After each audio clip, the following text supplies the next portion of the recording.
వాస్తుశాస్త్రం 19వ భాగం. ఇప్పుడు మనం మాస్టర్ బెడ్రూమ్ విషయాన్ని ప్రస్తావన చేసుకుంటూ వద్దాం. చాలా విశిష్టమైనటువంటి ఒక విశేషాలని మనకు మన భారతీయ మహర్షి అందించారు. ఇక్కడ ఏమండి, అసలు మంచం అనేది ఏ దిశలో వేసుకోవాలి, దీన్ని ప్రస్తావన తీసుకురావాలి. ఉత్తరం దిశలో తలకాయ పెట్టి పడుకోవద్దు అనేది మన భారతీయ మహర్షి చెప్పాడు. మన భారతీయ మహర్షి చెప్పిన ఇతరులందరూ కూడా దాన్ని అమలు చేశారు, దానికి తగ్గట్టుగానే వ్యవహారం చేశారు.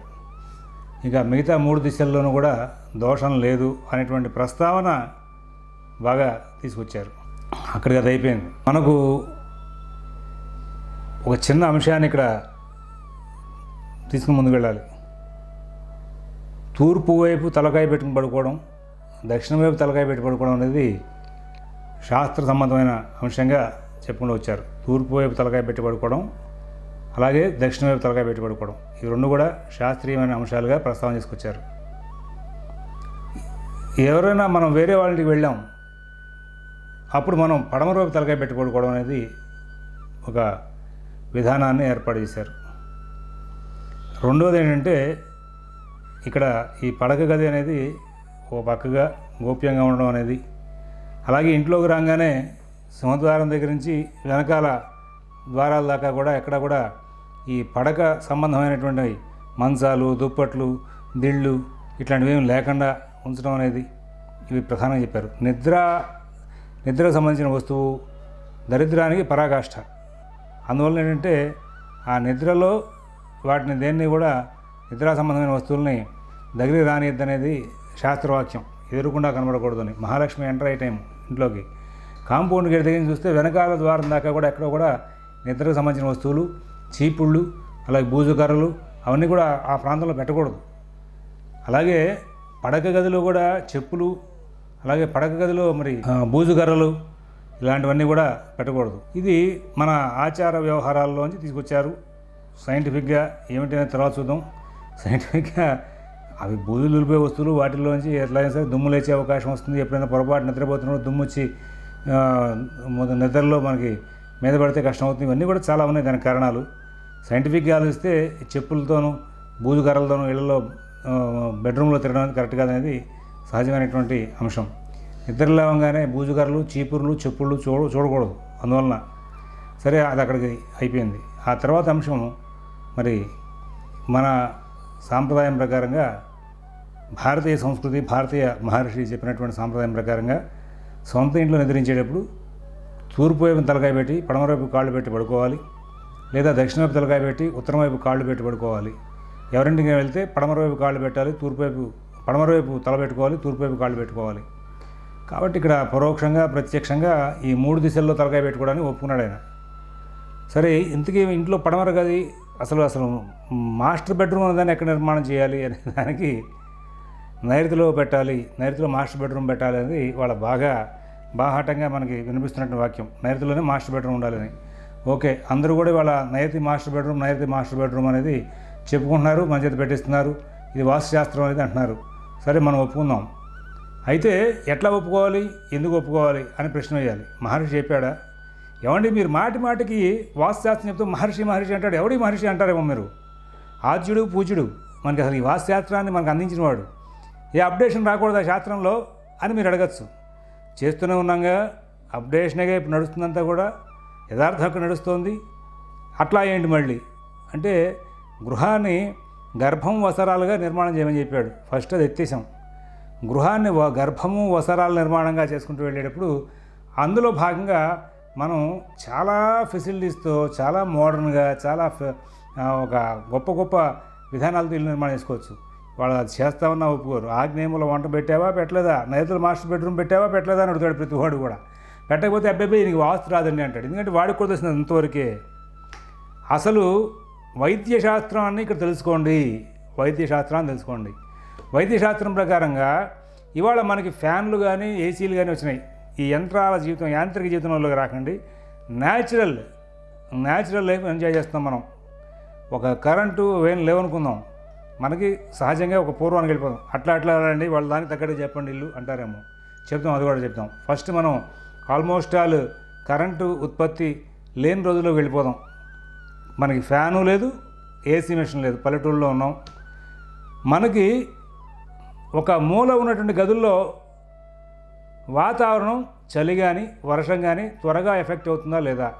ఇక్కడ మొండివాదనలు మూర్ఖవాదనలు వద్దు, శాస్త్రాన్ని శాస్త్రంగా మాట్లాడుకుందాం. ఎందుకంటే భారతీయ మహర్షి ఆయన వాస్తుశాస్త్రాన్ని సైంటిఫిక్గానే చూసి మనకు నిర్ణయం చేసి చెప్పాడు. ఎప్పుడైనా సరే గమనించండి, వాతావరణం అనేది ఎప్పుడు కూడా ఇంటికి మూలగా ఉన్నటువంటి గదుల మీద ఎఫెక్ట్ అవుతూ ఉంటుంది. ఇది మీరు అవునన్నా కాదన్నా కరెక్ట్, సమస్య లేదు. ఇది అవునన్నా కాదన్నా కానీ ఇది అంతే, మూల ఉన్న గదుల్లో త్వరగా ఎఫెక్ట్ అవుతుంది. ఎందుకంటే మధ్య గదుల కంటే కూడా మూలగా ఉన్నటువంటి గదుల్లో త్వరగా ఎఫెక్ట్ అయ్యే అవకాశం ఉంది. అలాగే వైద్యశాస్త్రం ప్రకారంగా వాతావరణం యొక్క ప్రభావం మనిషిని ప్రభావితం చేయాలి, మనిషి మీద దాని యొక్క ప్రభావాన్ని చూపించాలి అంటే నిద్రావస్థలో ఉండగా ఎక్కువగా మరి దాని ప్రభావాన్ని చూపిస్తుంది. అందుకోసమే పడక గదులు చాలా ప్రశాంతంగా ఉండడం ఒకటి, పడక గదిలో శుచిగా ఉండడం ఒకటి. పడక గదిలో శుచి ఏమిటి అంటారేమో, శౌచం చాలా దానికి ఏర్పాట్లు చెప్పారు. మరి అలాంటివన్నీ కూడా పడక గదిలో జరిగే కార్యక్రమాలకు నియమాలు చెప్పారు. అసలు ఆయన అన్నీ గమనించి చెప్పాడండి. వాళ్ళు మనం ఆచరించగా అది సైన్సా కాదంటున్నాం, దాన్ని కరెక్ట్గా చూస్తే సైన్సే. మరి వైద్యశాస్త్రం ప్రకారంగా పడుకున్నప్పుడే వాతావరణం మన మీద ప్రభావితం అవుతూ ఉంటుంది. ఇంట్లో మూల గదుల్లో వాతావరణం ప్రభావితం అవుతుంది.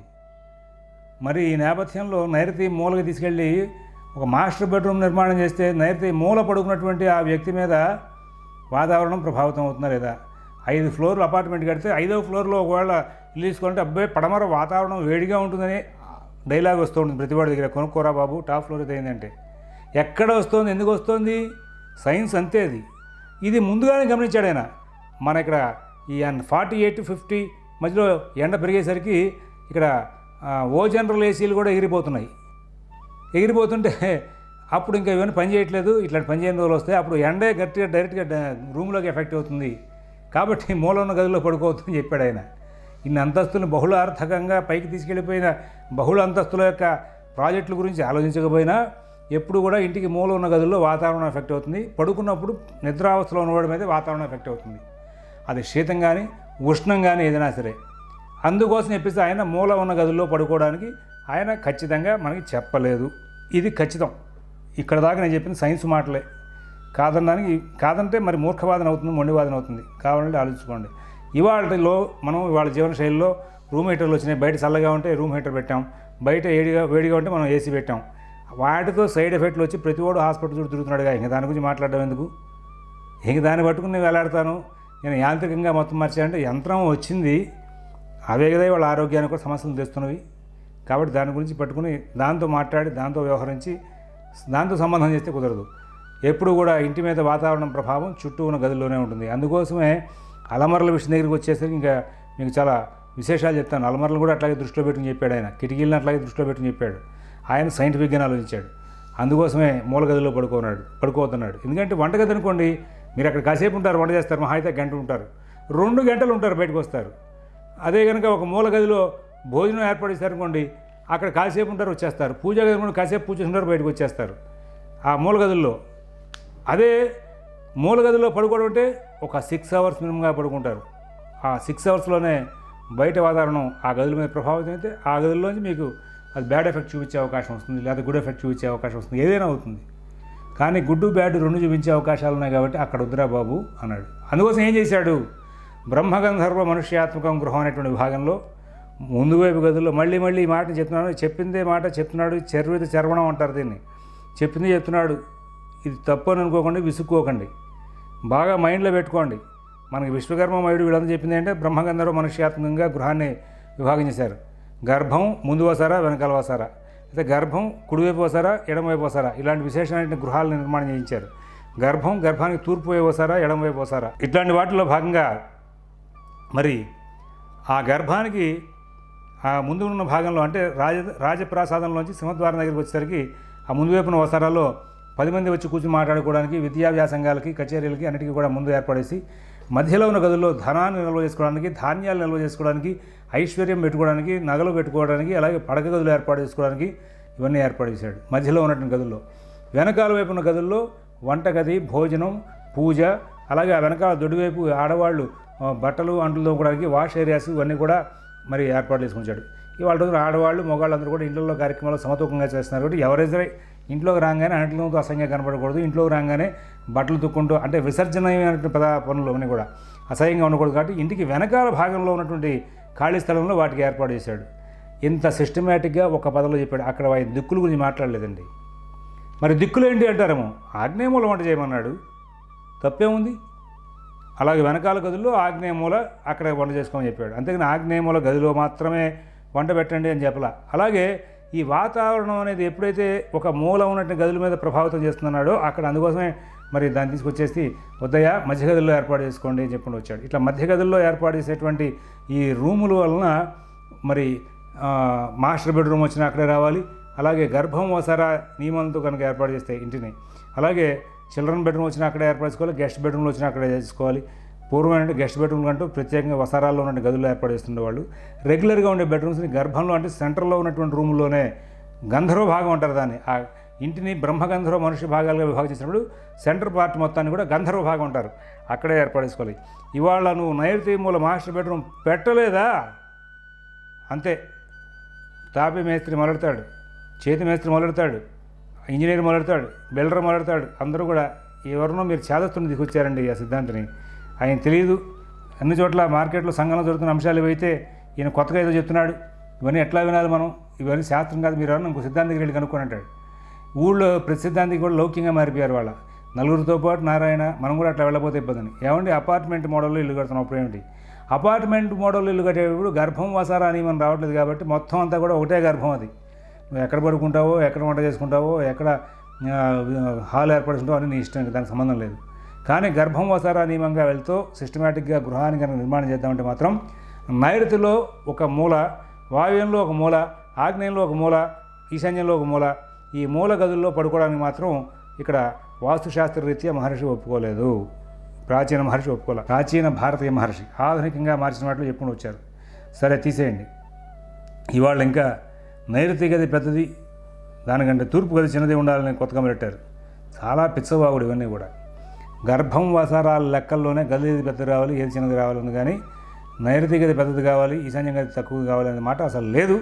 దాని మూలంగా కలిసి వస్తుంది, కలిసి రాదే మాట లేదు. అనవసరంగా మనుషుల్ని తప్పుదోవలో పట్టించేసి పూర్తి స్థాయిలో తీసుకెళ్ళిపోతున్నారు. ఒక విశ్వకర్మ కానీ, మయుడు కానీ, లేకపోతే ఇంకా అపరాజిత పురుషులో కానీ, సమరాణ సూత్రాల్లో కానీ, వాస్తు విద్యలో కానీ, మానసారం కానీ ఇట్లాంటి గ్రంథాల్లో ఎక్కడా కూడా నైరుతి గది పెద్దది, ఈశాన్యం గది చిన్నది పెట్టాలనేటువంటి కొలతలను తీసుకురాల. గర్భం పెద్దది పెట్టండి, గర్భం కంటే వసరాలు చిన్నవి చేయండి. గర్భం కనీస కొలత వెడల్పు 2 పురుష ప్రమాణాలు ఏర్పాటు చేయండి. అలాగే వసార కనీసం ఒక పురుష ప్రమాణం పెట్టుకోండి.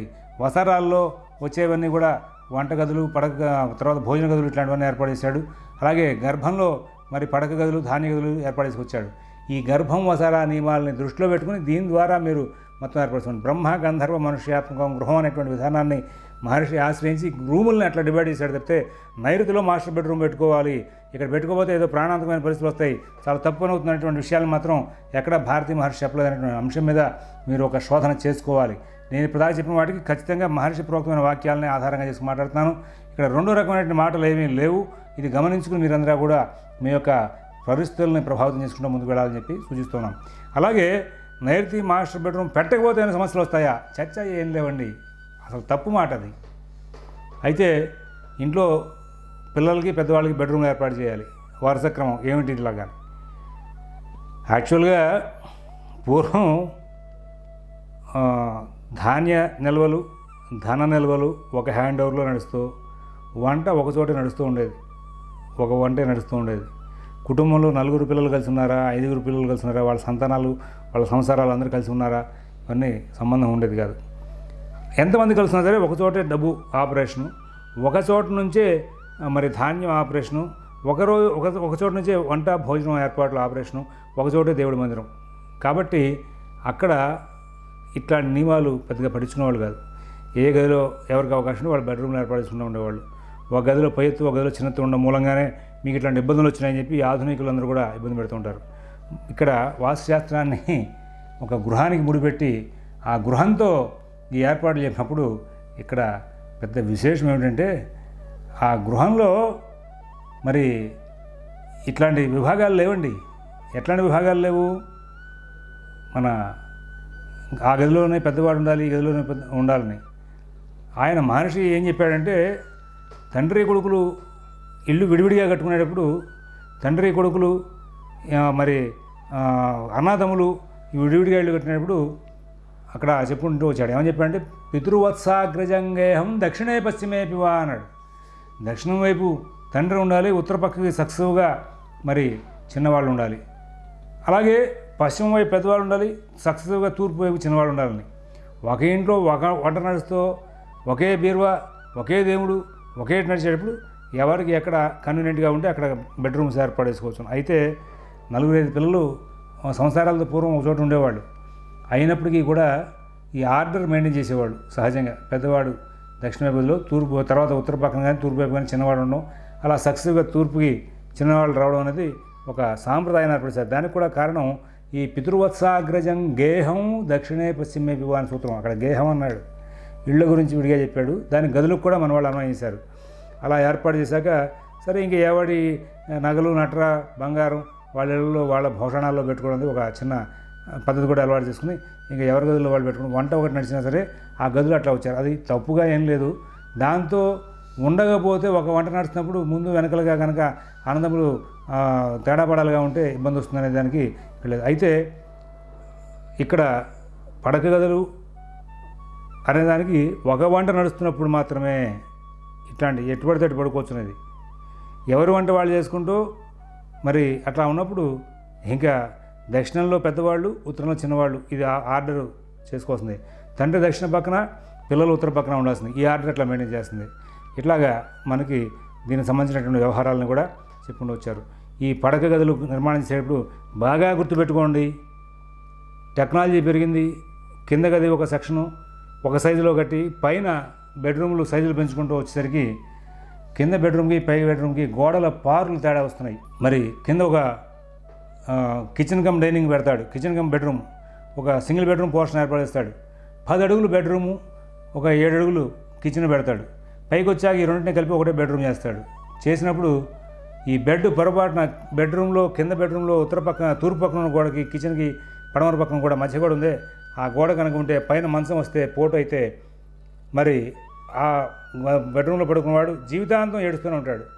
అదేంటండి, ఏ ఫ్లోర్కి ఆ ఫ్లోర్ కదా, మధ్యలో స్లాబ్ ఉంది కదా, స్లాబ్ లేకపోతే పై ఫ్లోర్ ఎట్లా వస్తుంది? మరీ తింగరతనంగా ప్రశ్న వేస్తున్నారు వాళ్ళ సమాజంలో. మధ్యలో స్లాబ్ ఉంది కదండి అంటాడు. స్లాబ్ లేకపోతే పై ఫ్లోర్ వస్తుందా? అంత వెర్రివాడు ఆ సిద్ధాంతి. చూస్తే పిచ్చాడిని చేసి మాట్లాడడం కాబట్టి మీరు తెలుగులో వాళ్ళు అనుభవిస్తూ ఉంటాడు యజమాని. నీ మొండితనానికి సిద్ధాంతి పాండిత్యానికి మధ్యలో నలిగిపోయి ఏడుస్తూ ఉండేవాడంటే యజమాని. ఒరే అంత మూర్ఖంగా వ్యవహరించకరా, ఆ గోడ మీద కనీసం మంచం రాకుండా పక్క జరపరా అంటే వాడు పట్టు సాధించుకుంటాడు. వాడు కాదంటాడు. లెబ్బే లేదండి, ఎందుకని కిందానికి కిందే పైదానికి పైన. అపార్ట్మెంట్ మోడల్ అండి, దేనికి దానికి అంటాడు. అపార్ట్మెంట్ మోడల్ అనే మాట లేదు. కిచెన్ మీద పడక గది మీద కిచెన్ కట్టిన ఇళ్లలో ఎవడు ప్రశాంతంగా లేడు. బెడ్రూమ్ మీద మళ్ళీ ఆ పైన టాయిలెట్ కట్టిన ఆ బెడ్ ఏరియాకి కింద అలమర్లు బీరువాలు కట్టిన చోట పైన మరి టాయిలెట్లు వచ్చిన కింద టాయిలెట్లు 4 అడుగులు పెడతాడు. పైకి వచ్చా కొంచెం పెద్ద టాయిలెట్ కావాలని 6 అడుగులు 7 అడుగులు చేస్తారు. ఆ పైన ముందుకు వస్తుంది.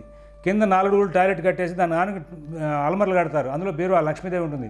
పైన టాయిలెట్ 7 అడుగులు కట్టుకొస్తాడు ముందు తీసుకొచ్చి, కొంచెం పెద్దది కావాలి అని. అందులో ఏమవుతుంది, వెంటనే లక్ష్మీదేవి పైన టాయిలెట్ ఉంటుంది. టాయిలెట్ల కింద టాయిలెట్ల పైన లక్ష్మీదేవి ఉండాల్సిన అవసరం లేదు ఆవిడకి. కింద ఒక సింగిల్ బెడ్రూమ్ పోర్షను, పార్కింగ్, మధ్యలో ఒక ట్రిపుల్ బెడ్రూమ్ పోర్షను, పైకి వచ్చాక మళ్ళీ సింగిల్ బెడ్రూమ్, డబుల్ బెడ్రూమ్. ఇట్లా మాత్రం టెక్నాలజీ ఉంది కదా అని చెప్పి గోడలను ఇష్టం వచ్చినట్టు తిప్పి కట్టేస్తున్నారు. ఈ గోడలు మంచాల మీద పడితే, బీరువాలు వెళ్తే, ఈ గోడలు కింద పైదానికి మ్యాచింగ్ కుదరక పొరపాటున ద్వారాలకు అడ్డంగా వస్తే ఎవ్వడు కనుక్కోలేడండి, ఇంట్లో నరకయాతన కనబడుతుంది. కాబట్టి కింద పైన టాయిలెట్లు ఒక చోట రావడం, ఒకే సైజు రావడం, కింద పైన ఒకే చోట గోడలు రావడం, మనం వేసిన మంచం మీద అట్లాగా వంటింట్లో కిచెన్ మీద దూలాల పోట్లు లేకుండా ఉండడం, ఇవన్నీ కూడా చాలా గమనించుకోవాల్సిన అంశాలు. చాలా మూర్ఖవాదంలో వాళ్ళు చాలా మొండిగా వెళ్ళిపోతున్నారు. అందరూ కూడా మార్పులు చేయడానికి గొప్ప అనుకుంటున్నారు. కానీ ఆ మార్పుల మూలంగా వచ్చే పెద్ద పెద్ద చెడు ప్రభావాలకి ఎవరు సమాధానం చెప్పడానికి దగ్గరగా ఉన్నట్ల. అందువల్ల కొంచెం ఫ్యాన్సీ లైఫ్ అనేటువంటి పేరుతో కొన్ని లక్షణాలని ఆపుకొని మీరు ఆ పడక గదులని జాగ్రత్తగా నిర్మాణం చేసుకోండి. పడక గది సైజు ఎంత ఉంటే పై అంతస్తులు కూడా అట్లాగే ఉంచడం, పడక పోటుకు రాకుండా చూసుకోవడం. అలాగే ఎప్పుడు కూడా గుర్తుపెట్టుకోండి, పాత ఇళ్ళు పడేసి కొత్త ఇళ్ళు కట్టేటప్పుడు పాత ఇంటి పునాదులు మొత్తం తీయాలి. లేకపోతే ఆ పునాదులు పొరపాటున పాత అట్లా ఉండిపోయి మన బెడ్రూమ్లో కిందగా ప్రయాణం చేసినట్టే మీరు ఎంత వాస్తు ప్రకారం పైన కట్టినా కింద వాటి యొక్క ప్రభావం మీ మీద ఉంటూ ఉంటుంది. తద్వారా ఎన్నో దోషాలను మీరు పొందే అవకాశం వస్తుంది, ఇబ్బందికరమైన వాతావరణం ఏర్పడుతుంది. అది గమనించుకుని మీరు ముందుకు వెళ్ళాల్సిందిగా ప్రత్యేకంగా సూచన చేస్తున్నాం. ఇక బెడ్రూమ్లో చెప్పులు, బెడ్రూమ్లో బూజుగారులు, బెడ్రూమ్లో చీపుళ్ళు ఉన్నటువంటి పెట్టద్దు. నిద్ర లేవగానే మరి మనకి ఎదురుకుండా ఏదైనా ఒక మంచి ఆస్పీషియస్ ఐటెం చూసి నిద్రలేచేట్టుగా ప్లాన్ చేసుకోండి. అలాగే కాళ్ళ దగ్గర కానీ నిద్రపోతుంటే మన శరీరం అద్దంలో కనబడేలా కానీ అద్దాలు బిగించుకోవద్దు. అలాగే బెడ్రూమ్లో అలంకరణ కోసం చెప్పేటువంటి ఆ డ్రెస్సింగ్ టేబుల్స్ని మన అలంకరణ కోసం తూర్పుముఖంగా కానీ ఉత్తరముఖంగా కానీ కూర్చుని అలంకరణ చేసుకోవాలి. అలాగే మరి ధన నిల్వలు బీరువాలు తీసుకువెళ్ళి నైరుతిలోనే పెట్టాలి అని చెప్పేసి చాలామంది నైరుతిలోనే పెడుతున్నారు. కానీ ఈ మంచం దరిద్రానికి పరాకాష్ట. దీన్ని ముట్టుకుంటూ బీరువాని ముట్టుకోవడం ఎప్పుడూ కూడా మంచిది కాదు. అందువల్ల బీరువాకి ఎంత దూరంగా మంచం ఉంటే అంత శ్రేయస్కరం. ఇవన్నీ కూడా గుర్తించుకుని దీని ప్రకారంగా పడగదులు నిర్మాణం చేసుకుని సుఖపడతారని చెప్పి ఆశిస్తున్నాం. కేవలం నైరుతిలో మాత్రమే మాస్టర్ బెడ్రూమ్ ఉండాల్సిన నియమం లేదు, ఉండకూడదు కూడా. అవకాశం వరకు నైరుతి నుంచి యువతలు తీసుకొచ్చి ఈ సెంటర్ రూమ్స్లో మాస్టర్ బెడ్రూమ్ ఏర్పడుతుంటే బాగుంటుంది. కుదరని పక్షంలో మరి నైరుతిలో అనేది గర్భం వసారా నియమాల ప్రకారంగా కట్టే ఇళ్లలో మాత్రం నైరుతి మూల మాత్రమే అక్కడ వంటగది పడగది రావాలనేటువంటి మాట మాత్రం మీరు పొరపాటును కూడా వినవద్దు. బ్రహ్మ గంధర్వ మనుష్య ఈ భాగాలుగా గృహాన్ని విడివిడిగా భాగం చేసి సెంటర్ గదుల్లో ఎప్పుడు పడగదిని ఏర్పాటు చేసుకోవడం అనేది మంచి పద్ధతి. అయ్యా స్వస్తి. మరొక అంశంతో తర్వాత కలుసుకుందాం. ఈ వీడియో గనుక మీకు నచ్చినట్లయితే లైక్ చేయండి, షేర్ చేయండి, సబ్స్క్రైబ్ చేయడం మాత్రం మర్చిపోకండి. మా వీడియో నోటిఫికేషన్స్ మీకు రావాలంటే బెల్ ఐకాన్ ని క్లిక్ చేయండి.